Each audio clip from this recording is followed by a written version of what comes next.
Level 1, the bargain. You find a 2004 Cayenne 955 on an auction site. It's cheap, it looks mean, and you think you've cheated the system. You drive it home, feeling like a genius, until the engine light flickers on before you even reach your street. Then the headlights get stolen overnight, a classic Porsche feature. You spend 2 days calling scrapyards, realizing that even cheap parts for a German SUV are more expensive than your first car. The transmission starts to jerk. You bring it to a local specialist, and he gives you a quote that's basically the price of the car. You sit on the curb outside, staring at the bill, wondering why you didn't just buy a Honda. But you pay it. You don't have enough for rent, but you pay it. Because when it works, it's not just a car. It's an addiction that you aren't ready to quit yet. Level 2, the dreamer. You move to a 1999 Boxster 986. You tell everyone it's a driver's car while secretly ignoring the IMS-bearing anxiety that keeps you up at night. You drive it everywhere, ignoring the warning sounds just to keep the roof down. It's a sunny Saturday, and you're mid-corner when the clutch pedal goes soft. You limp it to the shop, and they tell you the engine needs to come out for a simple repair. Your entire vacation budget evaporates in one phone call. You start doing the work yourself. Your garage floor is stained with oil, you're covered in grease, and your friends stop calling because you're always busy with the car. You don't care. You've learned that the struggle is part of the package. You know exactly what every rattle sounds like, and you finally feel like you actually own the machine. Level 3, the daily luxury. You need a daily, so you get the 2011 Panamera 970. It's comfortable, fast, and complex as hell. It feels like a yacht that you're trying to pilot through a crowded city. Air suspension. 2 words that make every collector shiver. One of the struts blows on your way to a meeting. The car drops to the floor, and you're stuck looking like a lowrider in a parking lot. The invoice for the repair is astronomical. You realize that luxury is just a code word for expensive maintenance.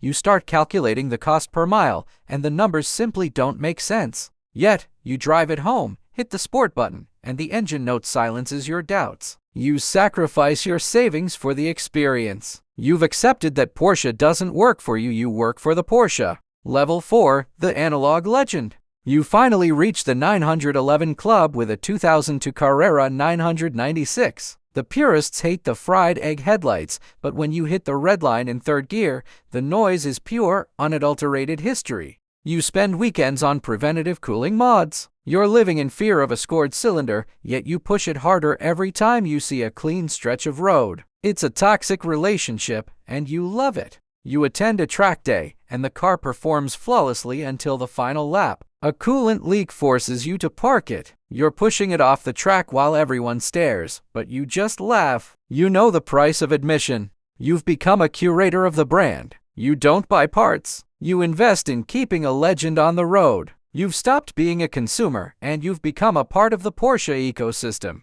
Level 5, the track weapon. 911 Turbo. This isn't a car. It's a masterclass in physics. You understand boost curves and traction limits better than you understand your own bank account.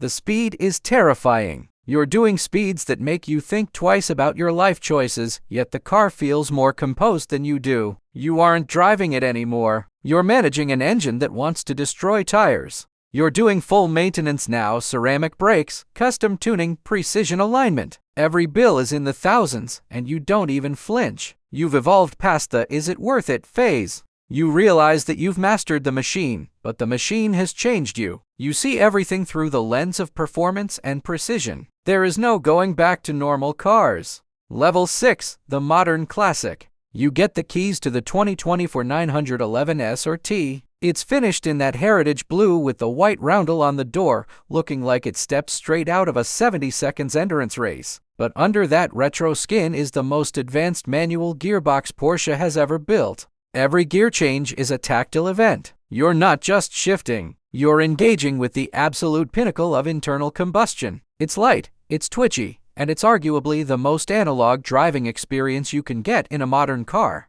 You realize that the cost of this car is absurd, but it's the only one you'll ever need. You stop chasing performance numbers and start chasing the pure, unfiltered feeling of being connected to the tarmac. You park it next to your previous projects, and for the first time, you don't worry about repair bills or blown turbos. You've reached the point where you simply enjoy the driving, knowing you have the best of the past and the best of the present. Level 7, the Holy Grail. 2004 Carrera GT. You've reached the top. The V10 screams directly behind your head, a sound that vibrates through your very skeleton. It's raw, dangerous, and utterly perfect. The maintenance? It's not a bill. It's a commitment. You're not just changing oil. You're preserving a piece of automotive art. The carbon fiber clutch is notoriously difficult, and you stall it in front of a crowd, but you couldn't care less. When you drive this, the world goes silent. It's just you, the analog gearbox, and the road. You think back to the rusty Cayenne with the missing headlights, and you realize it was all just steps on a ladder. You finally understand the legacy. You don't own a Porsche, you've just been its temporary custodian. And somewhere, in some cold concrete garage, another kid is fixing a bolt, about to start this exact same journey.